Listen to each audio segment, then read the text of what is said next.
Hey everyone, David C. Anderson here, coming at you from the Knife Center, and it's our favorite time of the week. We got the coolest new knives that have just hit our shelves right here in front of me, so let's check them out.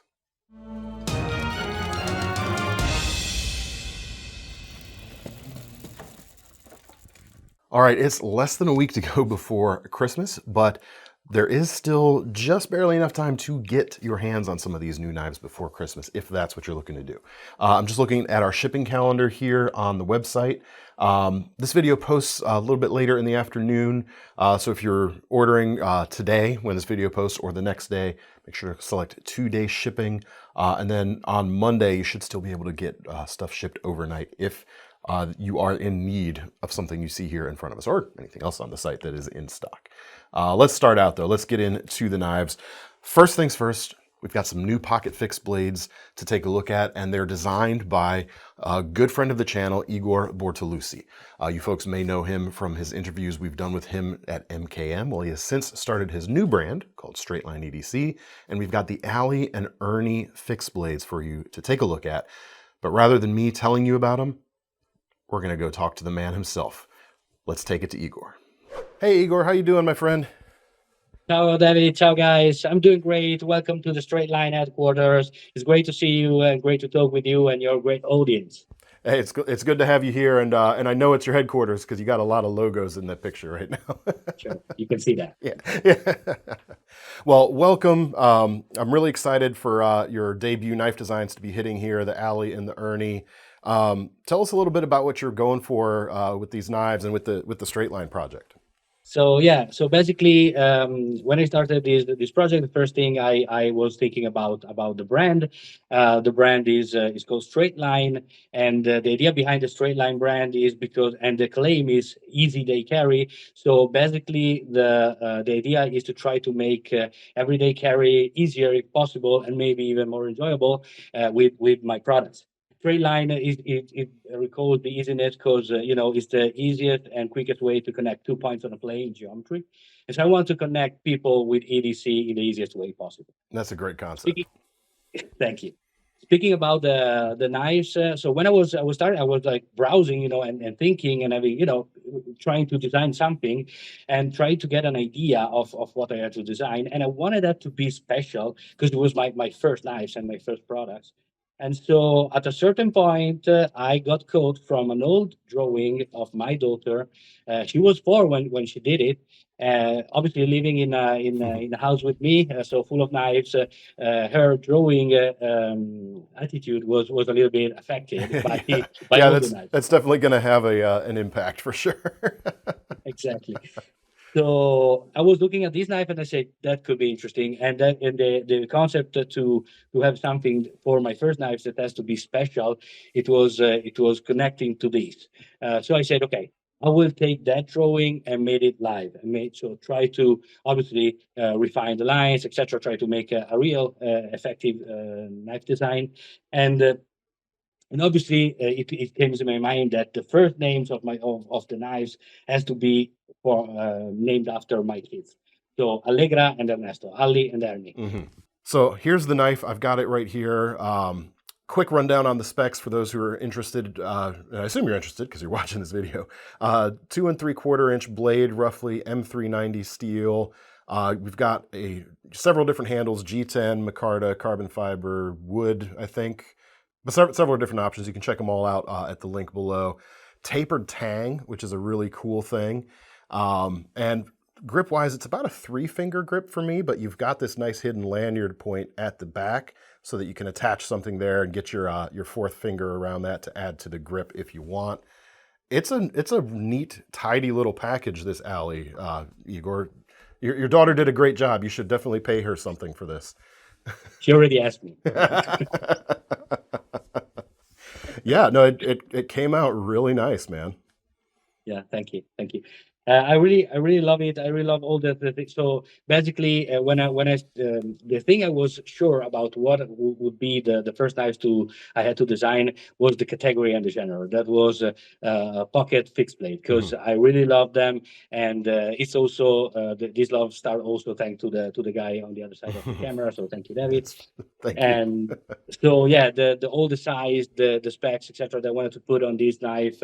Want to talk about something that you want to carry and you want to easily carry in your pocket. So, and to make this happen, I also studied a proper sheath because one of the things that it's one of the most important thing on a EDC fixed blade and on something that you want to carry in your pocket is the sheath. Yeah. So we came out with the Smart Mag sheath. It's a great, it's very nicely made leather sheath, made in Italy, coming from Tuscany, and it's the important thing. The important features are here on the back. So basically, you have two magnets on the back of the sheath and one on the lace. So you've So basically you got can a choose high rise and a low rise pocket position thanks to that. exactly. You have two different positions, Can and you show us that a little bit? sorry. Can you show that to us real quick? Yeah, absolutely. Just give me a second. I will do that. So I think it's basically, fantastic. here is the knife. Here is the sheath. So what you do is you put it in your pocket.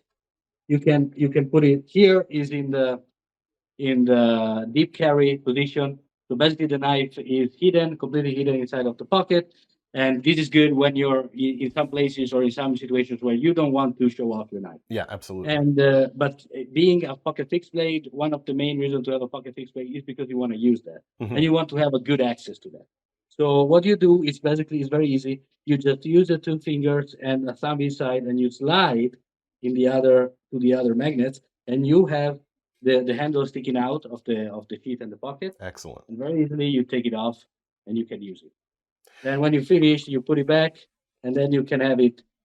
You can keep it there, or you can just put it Slide back it right in the in. That's just in the big excellent, man. I love that. You know, you mentioned you know the pocket fixed blade genre. You and I have obviously worked on a project before, and the magnetic sheath that knife had that was initially your contribution there, I already thought was excellent, and you didn't just go with the same thing with this. Like you solved another problem with this two magnet system. So congratulations on that. I think it's a fantastic idea. Thank you so much. Thank you so much. I'm very happy for what came out. And as soon as I tried the first prototypes, I was so amazed of how easy it is to use it. Obviously, at the beginning, the leather, as usual, the leather has to be broken off a little bit. You can, yeah, it has to adjust to the knife, but as soon as it's adjusted, it works perfectly. You were telling me a little trick that you used to help break in the sheath. You want to share that for folks who might be interested? Yeah. So what I did is you basically put the knife in the opposite way. So you put the handle first. Safety first. Watch. This. Don't cut yourself. Yeah. So like this, and then you can turn it a little bit. So put it in this position. So and doing sometimes a few times, it helps to break in the first part of the Nice. of the sheath. That is the most important one because other than that you have the blade that is thin, and so it doesn't need to be broken off. But the first part you can help with this in this way. Let's say. Awesome. Quicker to get like shaped. Absolutely. Well, so we've seen the alley, we've seen the sheath. Tell me about the Erny real quick. Sure. So as soon as I designed the alley, as I told you, I have two kids, so I need to do something also for Ernie. Ernie will turn 2 in a couple of days, so he didn't design the knife. So what I did is like try to visualize the alley with his characters. So rounded shape, smooth, as she's very kind, lovely little girl. And then I tried to move that on the Ernie. So I said, what's the character of Erny? Erny is a different kid. He's more spiky. He's more brave. He likes dangerous things. He's always moving. He's always very active. And so I decided that I needed to do a design that was a little bit more aggressive, still keeping the same specs. Let's say for the blade length and the total length. Also, the handle lines here are the same.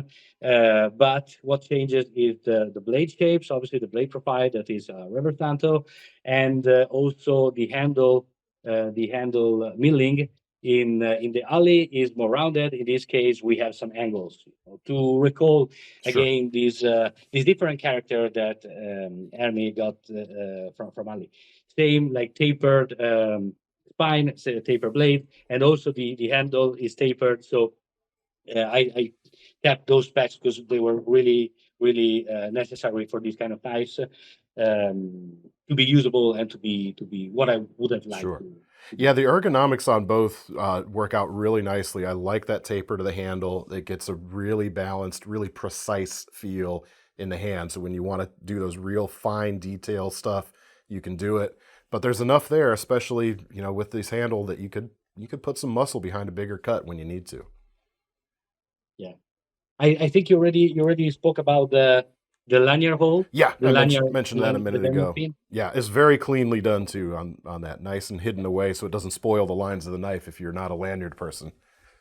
Exactly. That was the idea. Well, Igor, I want to thank you for coming on. We'll leave links to Igor's social media profiles in the description of this video, so if you want to go give him a follow, support him. He's been a great friend to the channel, and he could definitely use folks' help as he's getting things off the ground here. Igor, really appreciate you coming out. Congratulations on StraightLine EDC. Congratulations on the first knives to be released. I know you've got some stuff coming up behind these that you're working on, and if they're you're definitely off to a great start, I gotta say. Thank you so much. Thank you, David. Igor, we'll see you soon, my friend.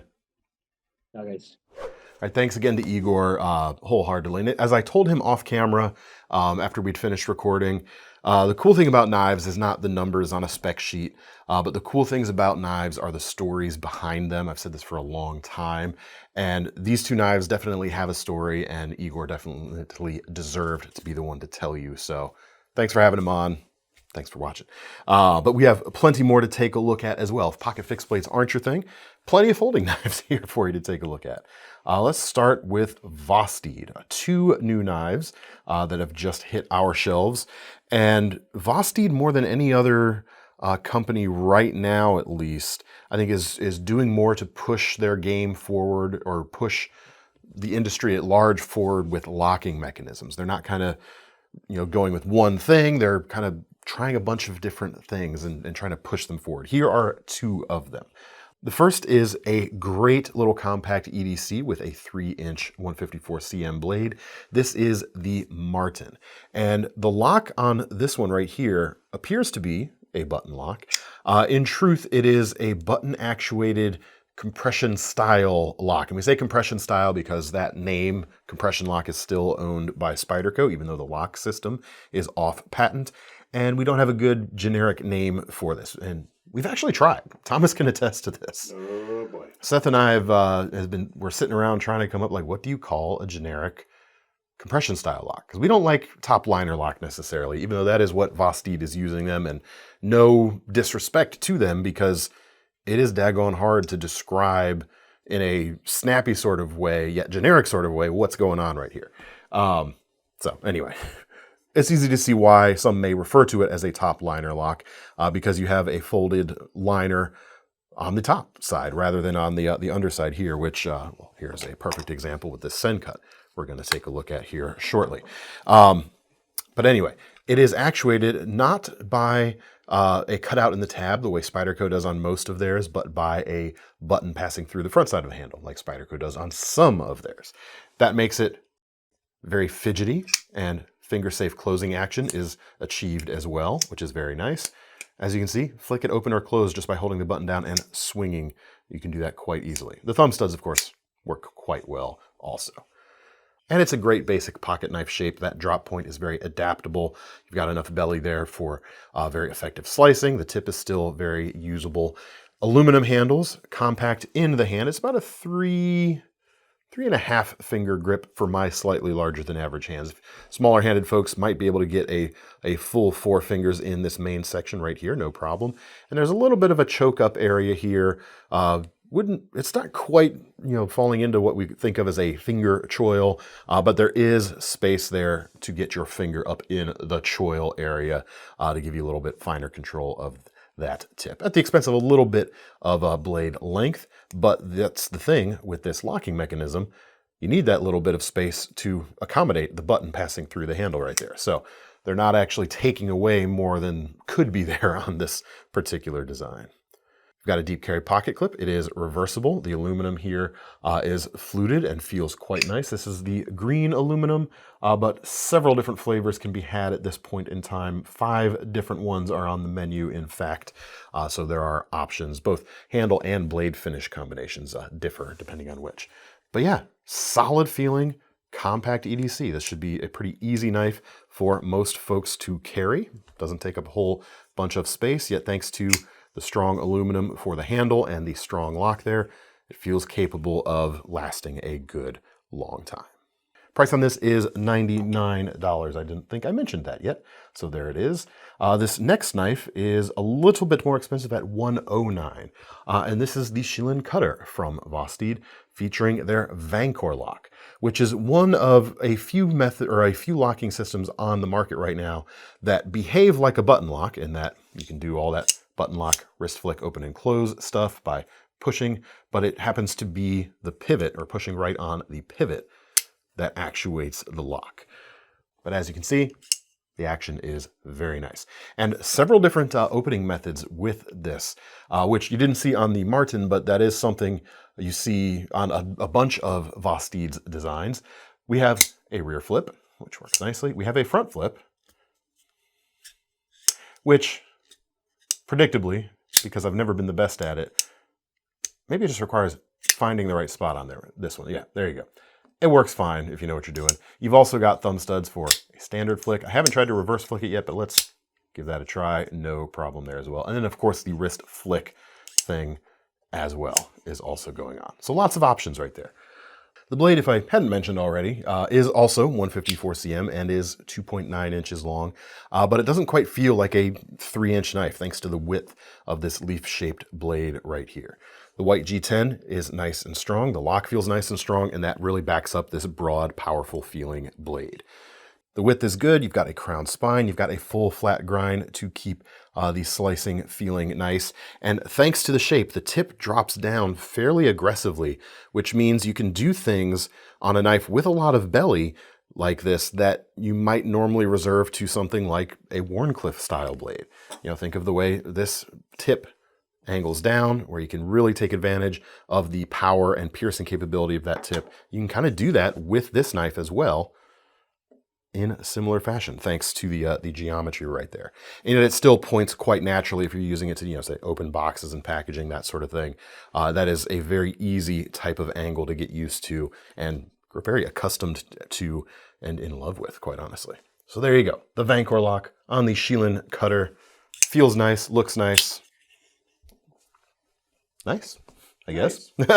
Nice. I like it. That was sort of a weak ending to a pretty strong knife, so apologies Vosteed right there. Next up, we've got several new releases from earlier this week from the Sencut, CIVIVI, and We Knife Company trio of brands. So we'll kind of mix them up here as we go through. We're going to start with the first folder from the Dutch Bushcraft Knives channel, and this is the Nightblade, a crossbar locking premium We folder. The prices on these start about $165 for the all black version. A few different versions are available. Handles are titanium. This one is the flamed titanium, coming in about $174 and some change. Always liked flamed titanium. I think it has a nice look, very distinctive. A blade, nice. Blade, I stop saying nice, don't I? Blade is a nice 20 CV, just under 3 inches. And I'd call that a spear point, quite honestly. It's a drop point, spear point. And that kind of size and, generally speaking, blade shape is extremely popular. If you took a look at our top selling new knife releases or new knife designs, of this year. We posted it a few weeks ago. That's like 40 or almost 50% of the knives on the table were 3-inch drop or almost drop point blades. So definitely on point with the design here. Speaking of which, it kind of reminds me or makes me think of kind of a narrowed down wee banter a little bit in terms of its overall vibe. Tell me what you think there in the comments. The handle is neutral enough and it's big enough just to get a full 4-finger grip for my sized hands. And part of that's thanks to no aggressive or no prominent finger guard here at the front. It is neutral enough to allow you to just kind of float your fingers up around that pivot area and get that full grip going, which is pretty nice.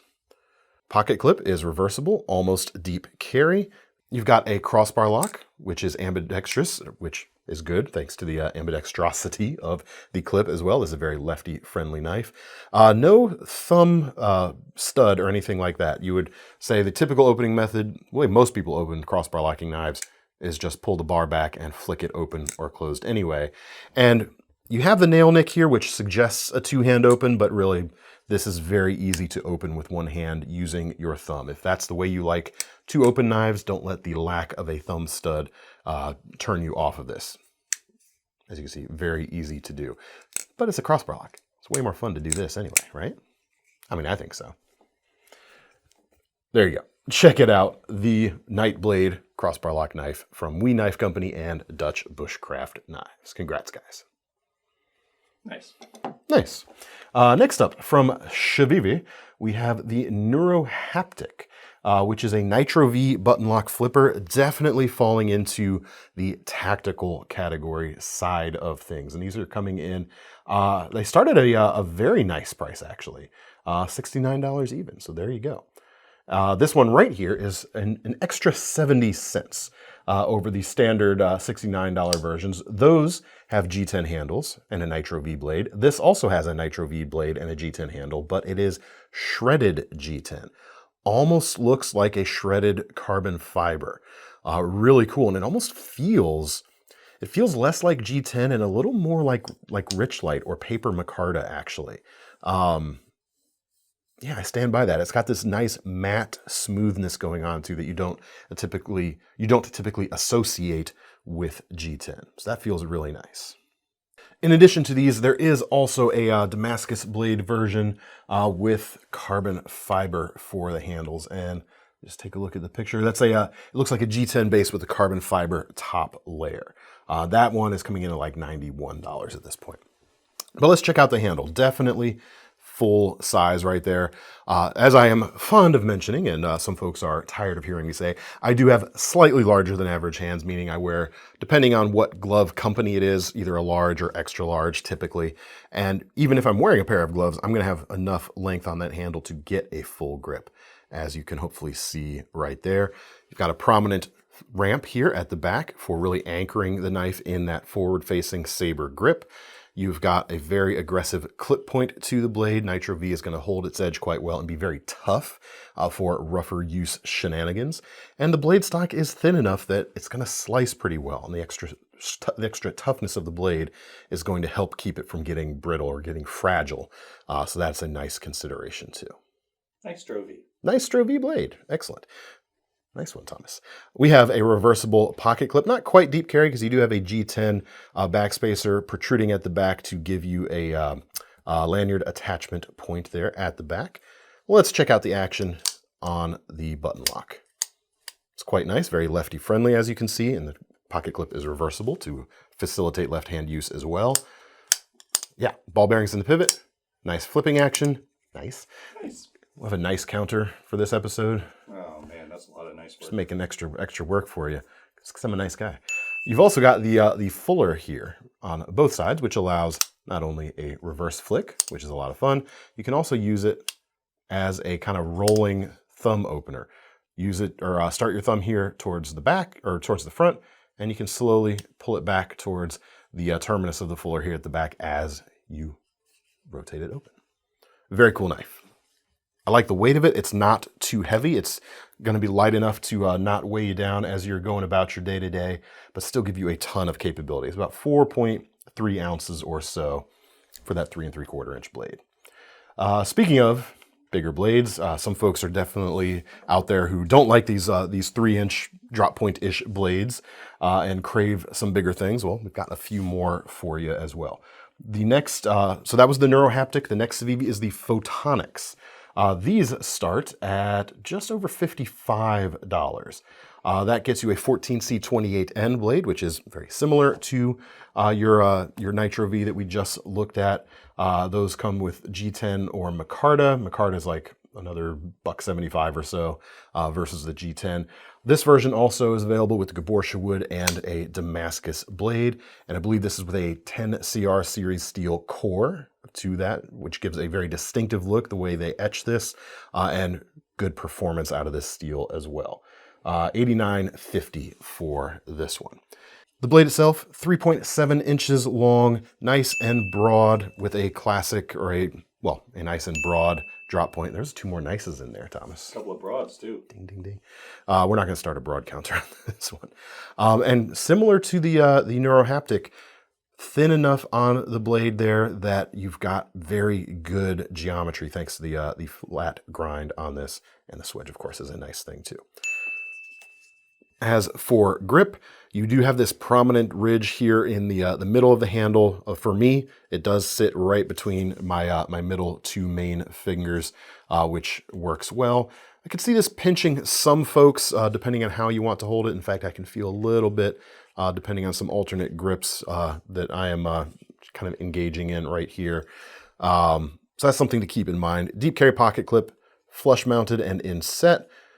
Or inset with flush head screws, I mean, and that is reversible. Ball bearings in the pivot and a liner lock.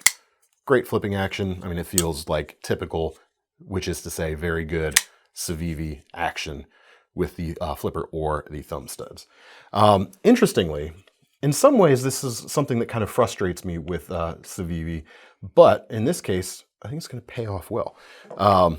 This is the Sencut Skarnax, Sencut being the least expensive of the trio of brands. And as you can see with these in particular, they're kind of blending the lines between where one brand ends and the next one begins. This knife here starts at $39 for G10 versions, or this cool blue canvas micarta version is like $40.80 right here. And those are 2 very similar knives between these 2. I kind of like the Skarnax better. Only, main reason being the handle fits me a little bit better. Instead of a prominent groove here in the middle, you have a less prominent groove further forward just a little bit, which facilitates a standard grip just fine. And when you're tilting it forward, as these 2 fingers kind of move back, where that big ridge in the middle of the previous knife might get in the way, you're just kind of on the back side of the ridge that's here. So that's a nice thing. Blade, 3.79 inches, just a skosh longer tip to scale as measured, but kind of the same blade shape. It is ever so slightly thicker, I think. It's hard to tell because the reflections are a little different, and this is, of course, laminated, so you've got 3 layers going on and polished a little differently, but maybe they are about the same size, actually, about the same thickness. I don't have a true set of micrometers here to check.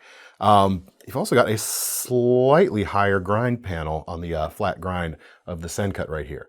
So it's going to cut quite well. Blade is 9CR series steel, so not going to hold an edge quite as long as the CIVIVI, but 9CR, which is roughly equivalent to 440C, is pretty darn good stuff. And this starts again at $39. That's a ton of capability. And all the rest of it feels exactly the same as CIVIVI's. You've got the full liners, you've got ball bearings in the pivot, you've got 2 opening methods, and they feel just like one would expect, or just like I would hope, which is to say very good. And you've got a deep carry pocket clip that's reversible. It's not inset into the handles, but so what? Doesn't need to be. You've got a nice cleaner look on the front as a result, and a very useful and easy carrying pocket clip too. I like it. The Skarnax from Sencut. Check it out. It's very affordable and very good. Next up, we have a fixed blade from CIVIVI, and it is called the Timberbark.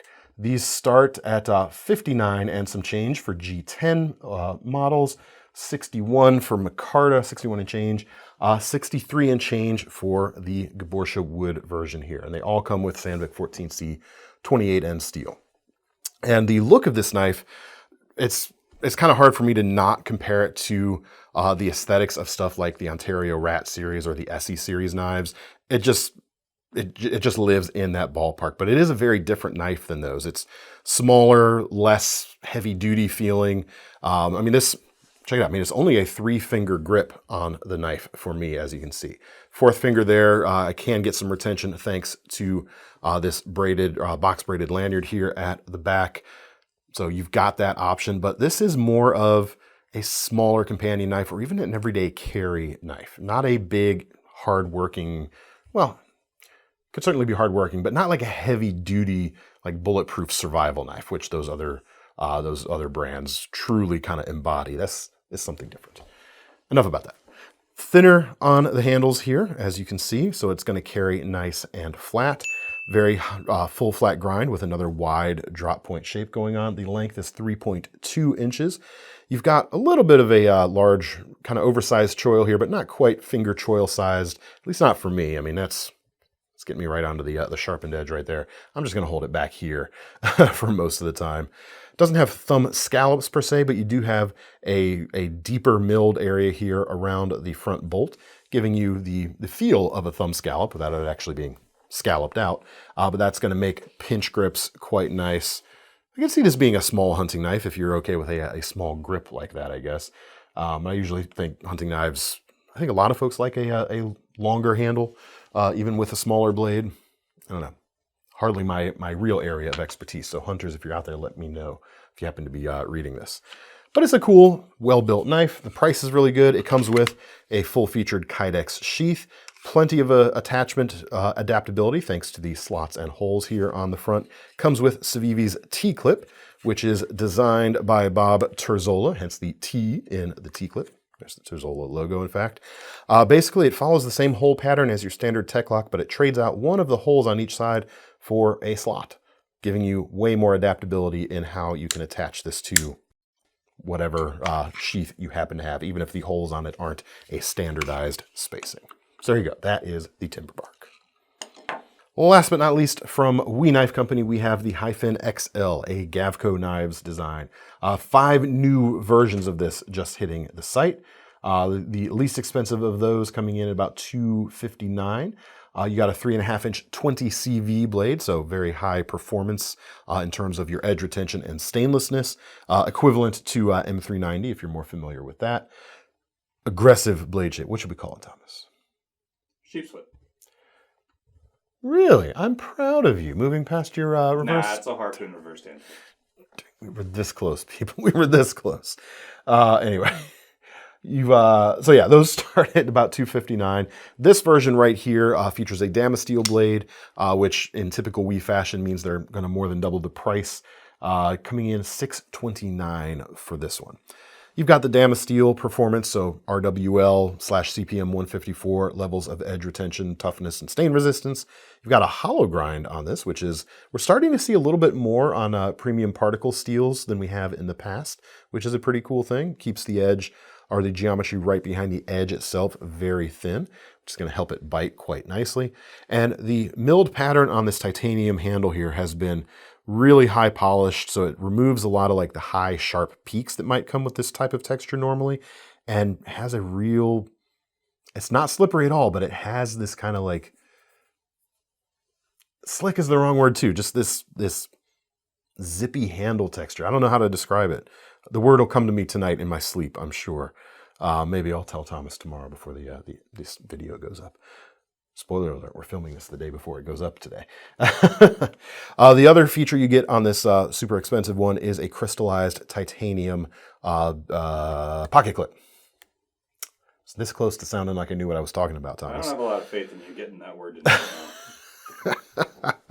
Crystallized tie is cool because this is not a finish that's been applied to the outside of it. If you were to like sand down this clip, you would still see this cool pattern going on. It's actually, like it's what it says. It's a titanium matrix that's been crystallized in a way, which is way cool. There you go. Oh, let's check out the action. Haven't done any of that yet. Thumb studs. Nice, strong pop going on. Let's try the reverse flick. I haven't tried it yet. This It's doable. This thumb stud may not be the most conducive to that opening method, but as you can see, it is indeed doable. Is this a practical knife? Sure. Is that its primary purpose? Probably not. It can do it, but it's designed to look wicked, and that it does. This next one is maybe a little more skewed towards the practical side.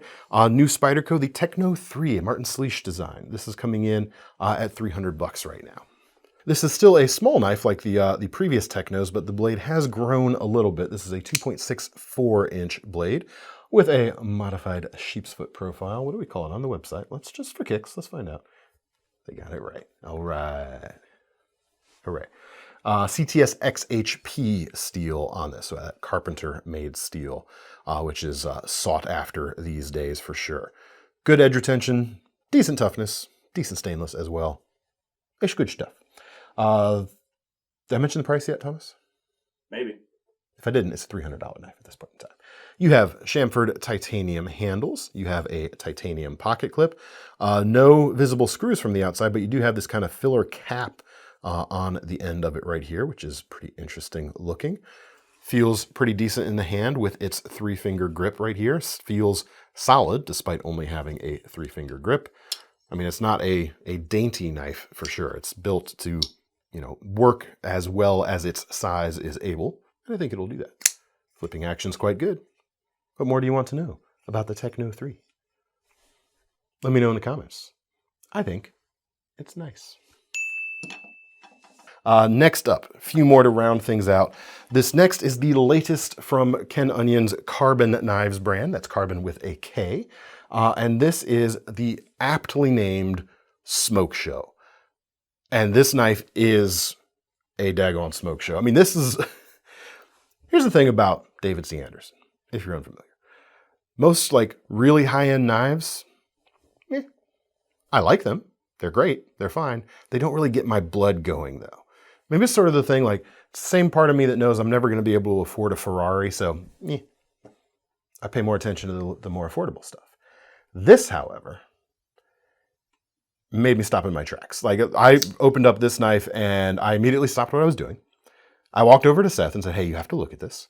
And we just looked at it and felt it and opened it several times.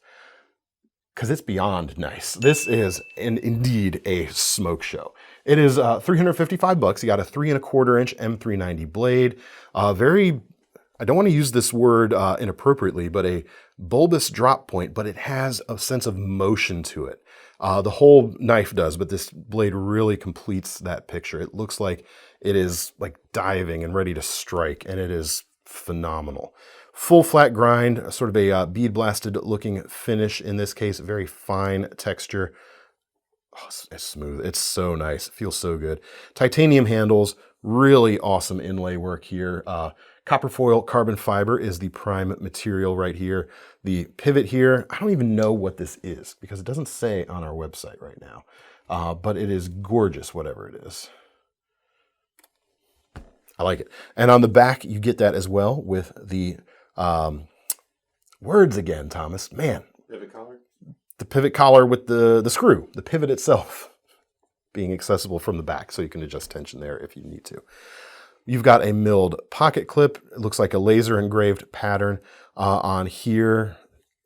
Is maybe the rest of this this laser engraved too? The pivots? I don't know. This itself looks laser engraved, or maybe it's etched on. I'm not sure, but it looks cool. There's a sense of dimension to the handle. It's not just a big chunky flat slab. It's great, man. I love it. Flips great. I also love the hint of the frame lock peeking out from underneath the bolsters right here. It's just doing it for me. I don't know how else to say it. It's a great size. It looks amazing. It's a useful design that looks just ready for action however it is sitting on the table or in your hand. It's a Smokeshow. There's a reason that Ken Onion is still around after all these years. He's still killing it, man. Next up, we've got 3 slip joints to end the video. The first is from Jack Wolf, their latest. The Big Bro Jack is back. Here is, I don't want to say this is my favorite version from the batch that dropped on Friday, because my favorite version is actually sold out already. But this is one of the versions. They come in at $300 or yeah, $299 and $99. There's also a $199.99 version that comes with burlap micarta inlays and a 14C28 end blade. But this $300 price point is going to get you S90V steel. So fantastic edge retention on that material.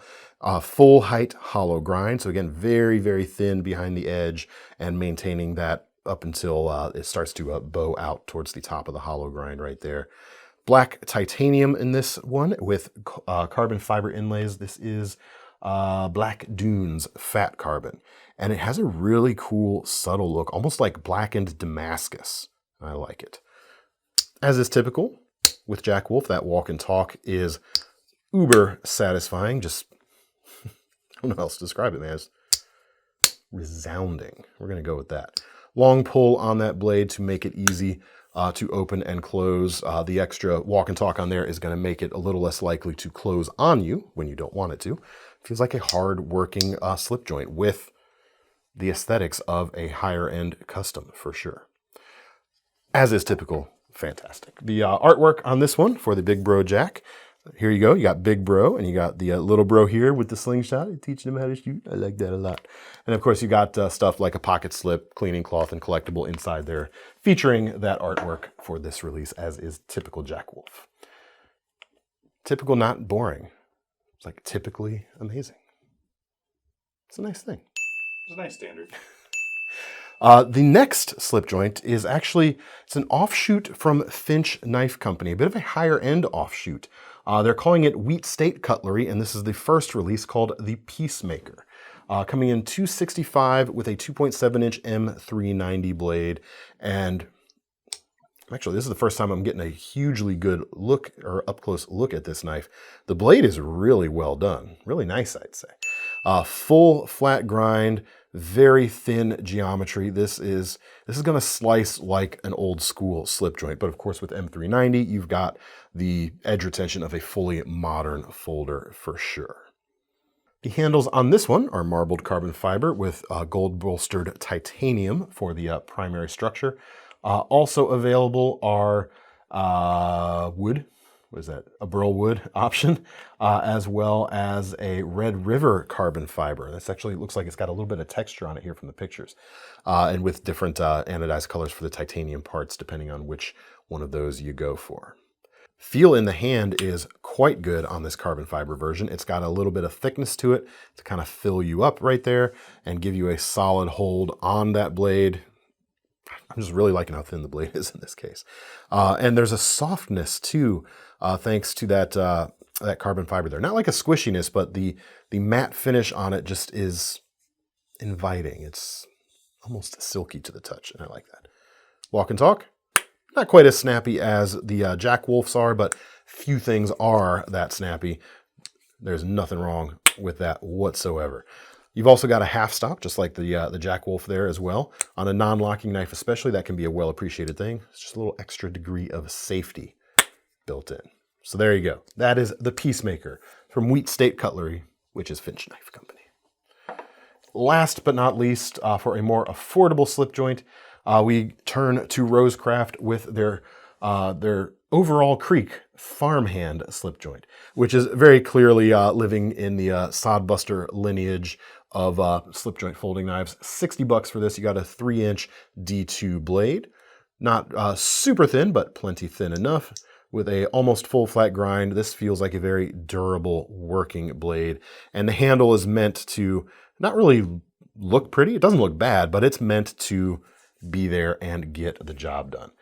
There's two different colors of sandalwood available right now. There's this one and there's a blacker version. It comes with a light diamond checkering. It's not super aggressive. It's just there to keep the wood from being too slick, I would say. Decent walk and talk. Nice half stop again right there. D2 is going to give you more edge retention than most slip joints in this price range. And the squared off handles there are going to give you a lot of grip to work hard with. Another typically nice release from RoseCraft. And that brings our nice count for today to this. Nice. That. More, yeah. Anyway, let me know what you thought of the knives in the comments. And if you want to get your hands on them, check out the links in the description, which will take you to KnifeCenter.com. Keep those shipping times in mind that I mentioned at the top of the video. With some expedited shipping options, you can still get these in time for Christmas if you want. And if you want to get any of them, follow the links in the description, which will take you to KnifeCenter.com. Where, of course, we now offer Sezzle as a payment option, which means you can split things up into 4 easy chunks if you like, and also our long-running Knife Rewards program so you can earn some free money on a future purchase. I'm David C. Anderson from the Knife Center, and that's Thomas behind the camera. We're signing off. See you next time.